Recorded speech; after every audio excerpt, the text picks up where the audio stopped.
conversation on the subject of the day. And before I share a short story that will definitely motivate you, let me ask you to guess the answer of this title of the video of the day.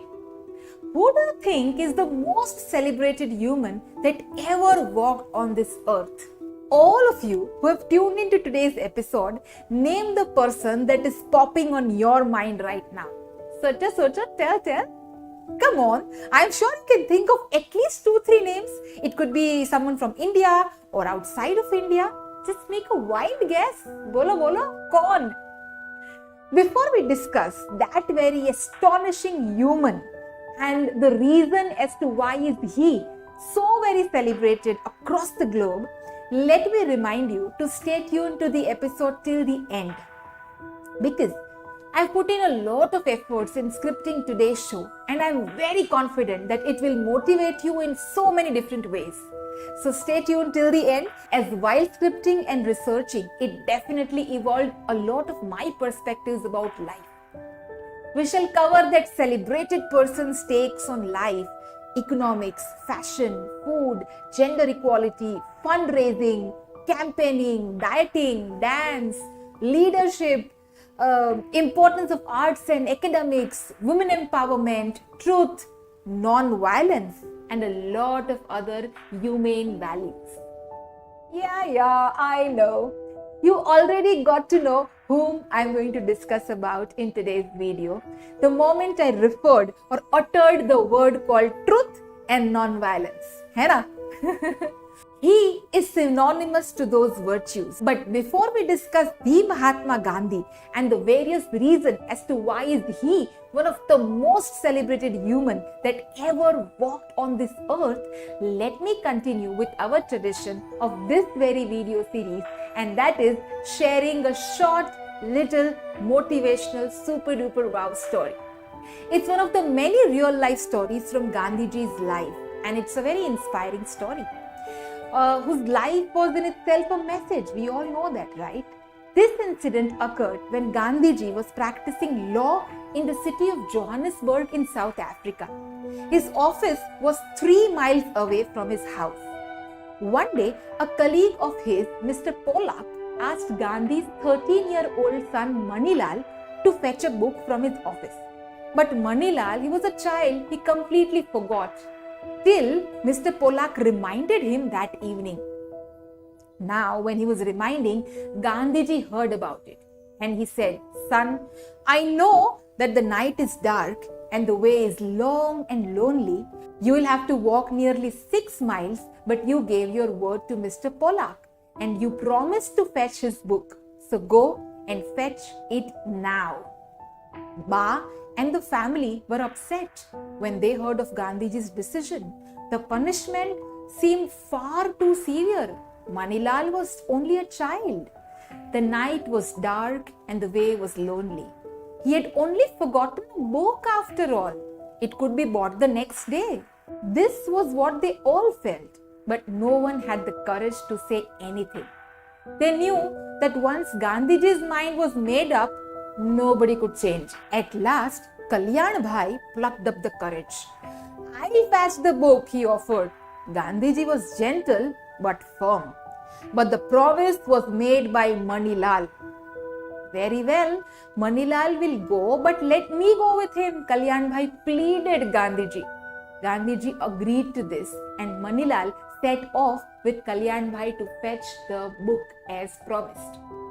The kind and gentle Gandhiji could be firm as a rock at times. He saw that Manilal kept his word and did as he had promised. How nice is that, friends? Haven't we all heard, "Practice what you preach"? Mahatma is the example justifying that very famous quote. Because wisdom, after all, is believed to flow from the reservoir of experience. The father of the nation, Mohandas Karamchand Gandhi, fondly known as Bapu, revolutionized the world history.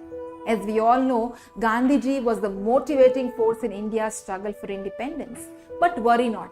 This episode isn't going to be just another episode talking about his various campaigns that led us to the indispensable independence and freedom, but a contemporary context That brings us to the conclusion as to why is Mahatma Gandhi one of the most celebrated humans that ever walked on this earth.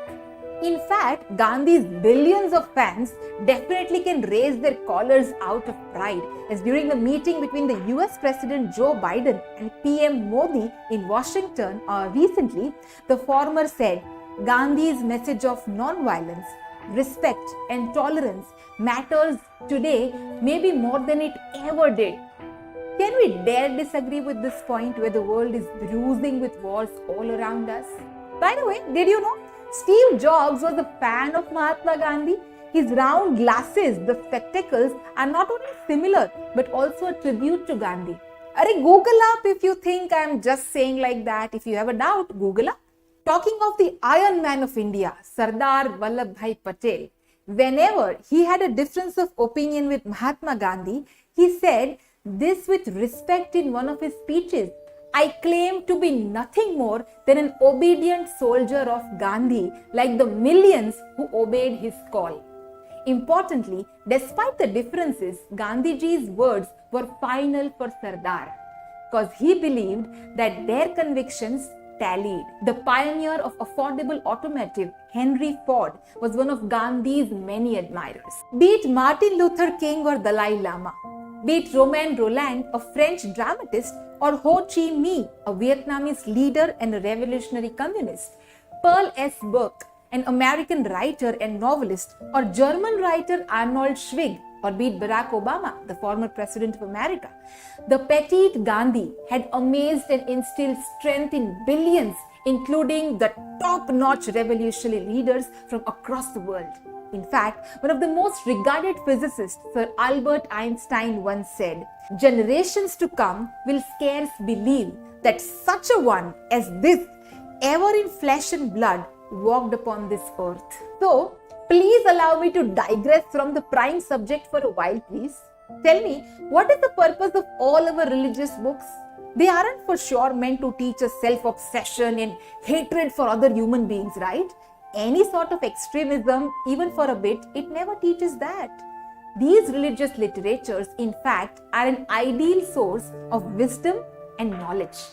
They cover many primary topics ranging from economics to history to human relationships. They say learning holy texts makes us wiser and further help us to take stronger and better decisions of life. To begin with, Gandhi is the one who had actually lived the message of Gita, Quran, Bible, Guru Granth Sahib, Buddhism and Jainism all at the same time. Most of us might have barely even opened them all. That wisdom he gathered shaped him into a global civil rights leader who just didn't create followers but also created more and more and more of leaders. Gandhiji was a friend, a philosopher and a spiritual guide to every Indian and so many leaders abroad. Now one would say, here the Gen Z struggles fighting the generation gap with their own cousins and parents from previous generation. What makes Mahatma stay relevant after a gap of 150 years? Here is the answer in my opinion. So the pandemic made us all Swanirbar. When we were left with no choice due to COVID-19, Gandhiji's philosophy of Swasrayi became our way of life. Didn't we all of us clean, cook, press the clothes on our own? Didn't we all try the cleaner choices? We did that, right? Gandhi propagated Swasrayi, simplicity and Swasthya for so many decades. Leaving the pandemic aside, come to think of Afghanistan, Taliban, the Syria civil war, the Ukraine, the Yemeni or the Iraq wars. The dreadful after effects that we keep witnessing are super duper scary, right? That's where Gandhiji's principle of ahimsa, brotherhood and secularism comes into practice. And that is what makes him a world leader par excellence even today after 150 years. Let's dig deep into few more pertinent reasons for his relevance in today's time specifically. A totalitarian leader, a diplomat, a statesman, a community leader, and an able economist who originally strategized and stimulated the concepts like Swannirbharta, Swachh Bharat and Make in India back in the late 1900s and half of the 20th century. Someone who advocated equality way before the hashtag gender equality, Black Lives Matter came into light. Someone who understood and promoted art, health and fitness way before the self-farming and hashtag organic way of life and Swachh Bharat came into picture. The foremost reason that justifies him being a forever relevant superhero is that he reduced principles to practice. Haven't we all heard the famous Gandhian quote, "My life is my message"? You might have come across a lot of content around Gandhi on social media as well. But each time you read, listen or watch to him, there is something new to learn for sure. If you go to see, he was quite a millennial in today's terms. What makes me say so? It is the way in which he experimented with his life. He tried and gave up meat. He tried all those fad diets, the intermittent fasting, the fruitarian diet, the cleansing diet, the practice of food journaling and veganism, cutting down on sugar and salt from the diet, etc. He tried it all. With all these health-conscious practices, at the age of 61, he walked for 241 miles, that is 388 kilometers during the Dandi March that revolutionized the history of Indian independence movement. And here we are boasting the 5-10 kilometers marathon that we attempt in today's time of technology and better infrastructure at our disposal. In fact, Gandhi and his food choices have been discussed worldwide. And there are several books published on the same subject. You know what? His understanding of politics and his spiritual beliefs are reflected in the choice of his food. Yes, you heard it right. When I say political ideology reflecting in the choice of his food, I hint upon the hashtag fair trade movement that we discuss in today's time, where there are lakhs of protesters fighting for fairer terms of trade between the farmers, the buyers, and the mediators. Imagine how profound and ahead of time Gandhi must have been back then. I have been known as a crank, a fadist, a madman, wrote Mahatma Gandhi about himself in his weekly journal, Young India, in 1929. He was referring to his numerous dietary experiments which lasted for all his life. The best part being, he never forced his dietary beliefs on anyone and he was always delighted to hear a different view on the same subject. After food choices, let us discuss his understanding of taxation and economics. Think of his campaigns like the Kheda protest, a village in Gujarat which was badly hit by floods. The local farmers under Gandhi's leadership appealed to the British to waive off the taxes and they succeeded. Wow! The impact of the civil disobedience movement reverberated far and wide. It created distrust towards the British government and laid the foundation for the freedom struggle and popularized the new method of propaganda like the Prabhat Feris, the pamphlets, etc. Coming to the Salt Satyagraha, where Gandhiji led a large group of people from Sabarmati Ashram on 12th of March 1930 till Dandi, a coastal village in Gujarat, to break the salt law by producing salt from the seawater. The entire march is very innovatively documented at the National Salt Satyagraha Memorial, Navsari. It's a must visit for history lovers. And the very initial Swadeshi movement, say for example, that started from the town hall in Kolkata back in 1905 to curb the foreign goods by relying on domestic production. These were all his attempts towards industrial kranti in Hindustan, the fruits of which we are all unanimously bearing today. We should not forget that. Coming to discuss Gandhi and his attire, khadi wasn't a mere style statement for him. Khadi meant economic freedom, equality, and self-sufficiency for Indian men and women at par. Trivia time! As a student in London, he used to study there, you are aware, right? He spent a lot of money and time in front of the mirror and to appear like a perfect English gentleman. When in Africa, he used to wear a perfect three-piece, a coat, a pant and a hat. He consciously adopted the latest style that would suit a lawyer. Lungi was the attire that Gandhi chose to wear for the initial satyagraha while leading the Tamil laborers in South Africa. As he came back to India, he started wearing our Gujarati attire. His concern of clothes was just not for vanity, but making political statements and, most importantly, living the countryman's sentiment. Gandhi was called upon as half-naked fakir for his popular image in a simple dhoti by Winston Churchill. But Gandhi's image was a deliberate optic of his political and Indian assertion where he dared to make a visually powerful statement. And look at the leaders now. They spend so much behind what they wear, how they look, who designs it. On a lighter note, when Gandhi was invited to have tea with King George V at Buckingham Palace in 1931, a reporter asked, "Mr. Gandhi, do you think you are properly dressed to meet the king?" And Gandhi replied, "Do not worry about my clothes. The king has enough clothes on for both of us." In fact, his desire to identify himself with the poor masses was not a momentary decision. He had been contemplating it for a long time. #minimalism may be a buzzword for our generation of today, but for the later part of his life, Gandhi chose minimalistic approach when it came to food, clothes and overall lifestyle. While in this day and time, our politicians are image consultants, here we had the Mahatma showing the world a way to win hearts via simplicity and a massive stature of work. Let's deep dive into Gandhi and economics a little more. He has been on all our currency notes, but he wasn't money-minded himself. He had a very unusual take on money at different phases of his life.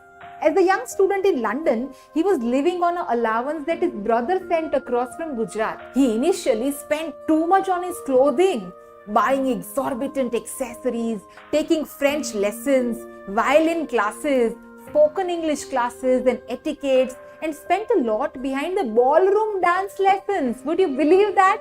But eventually, he moved on to a cheaper room, started walking by everywhere and cooked by himself to save money. He learned to wash and iron his own clothes. Later, he earned a lot of money as a lawyer in South Africa, and out of the earnings, he wisely chose to allocate a huge sum of money behind publishing the magazine titled Indian Opinion as the pioneer satyagrahi in a foreign land. When a reporter once asked Gandhi, "Why do you always choose to travel by third class in a train?" he is said to have replied, "Simply because there is no fourth class as yet." In India, the Birlas, the Sarabhais, the Bajads, all the industrial stalwarts funded his ashrams, his travels and all his campaigns. Also, hey fellow startup generation, did you realize that was some fundraising that happened without emails and computers way back a century ago? Also, a very important point here is that he made the industrialists support his ideas financially, but also he raised his voice against them strongly when the common man was oppressed. In that sense, he was one of the first advocates for conscious and concerned capitalism. He wanted a different economic system altogether, where the capitalists could at the best be the trustees of people's property. The ideology of Gandhian socialism is documented in Gandhi's book titled Swaraj, an India of My Dreams.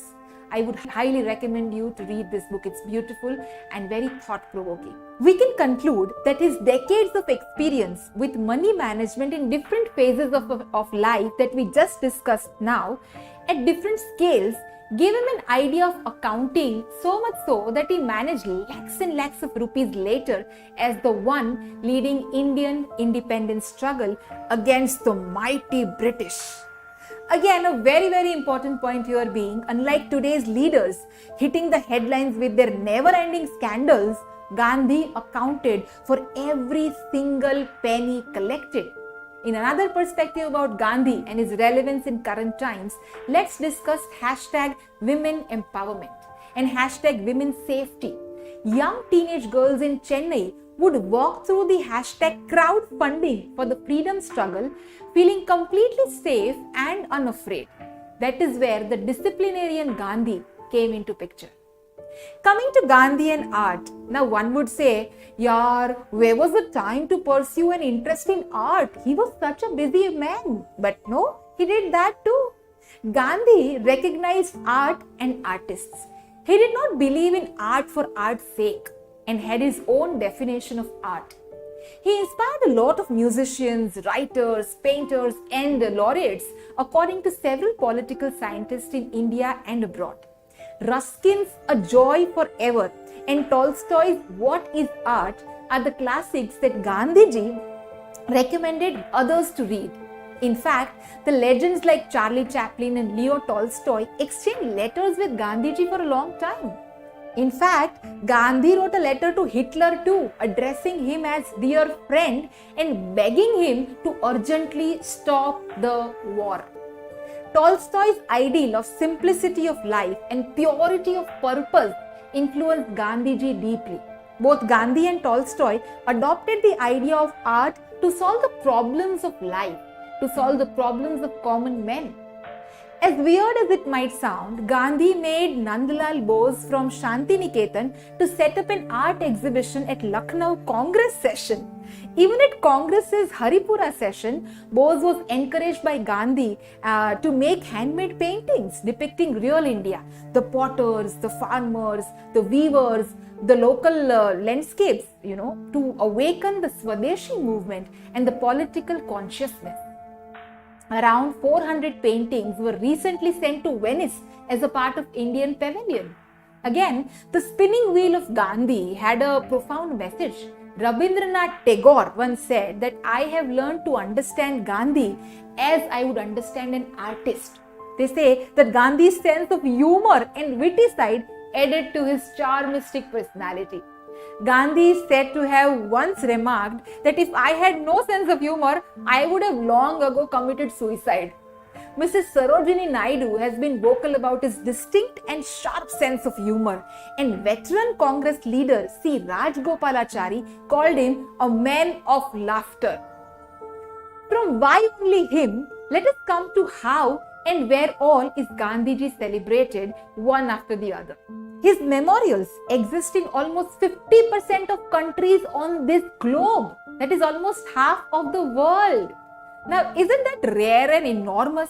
Who other than him can you think of whose presence is so widespread and far-reaching? The Crusader of Peace is bestowed with rarest of honors by numerous nations.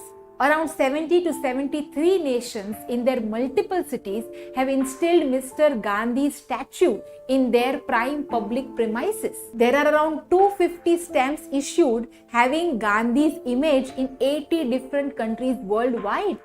And how can we forget the currencies that the government of India introduced in various denominations that has Mahatma Gandhi's image all over? We carry him wherever we go. Pocket mein haath dalo. In fact, there are several films that are made on Gandhi.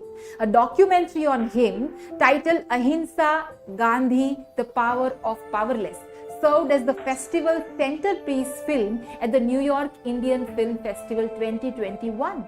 An American feature documentary, Mahatma Gandhi, 20th Century Prophet, got released back in the year 1953. And who doesn't remember the 8 times Academy Award winning Ben Kingsley's film Gandhi, directed by Richard Attenborough? Making of Mahatma is another film about young Gandhi's 21 years in South Africa, made by the renowned filmmaker Shyam Benegal.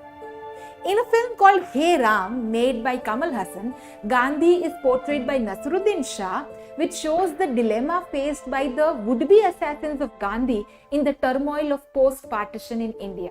Critically acclaimed and one of the personally favorite films, Swades, epitomizes Gandhi's values.